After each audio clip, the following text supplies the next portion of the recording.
குளிர்காலங்கள் நெருங்கும் போது இயற்கையில் ஒரு அழகான அதிசயம் நடக்கிறது.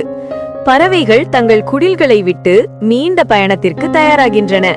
அவை ஏன் பயணம் செய்கின்றன தெரியுமா? குளிர்காலத்தில் சில இடங்களில் உணவு குறைந்துவிடும், பூச்சிகள் மறைந்துவிடும், தண்ணீர் உறைந்துவிடும். இந்த நேரத்தில் பறவைகள் வெப்பமான இடங்களுக்கு சென்று சத்தான உணவு மற்றும் பாதுகாப்பான இடத்தை தேடுகின்றன. வானத்தில் வி வடிவில் பறந்து செல்லும் பறவைகள் தனியாக அல்ல, நண்பர்களோடு சேர்ந்து பயணம் செய்கின்றன. ஒரே டீம், ஒரே டைரக்ஷன். பயணத்தின் போது காற்று, மலை, கடல் எல்லாம் அவற்றை வரவேற்கிறது. சில சமயம் அவை ஓய்வெடுக்கும், வலுவாக மாறும், மறுபடியும் பறக்கும். அந்த பயணம் எவ்வளவு தூரம் தெரியுமா? ஆயிரக்கணக்கான கிலோமீட்டர்கள்.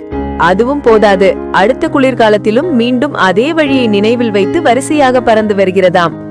இயற்கை எவ்வளவு அதிசயம்!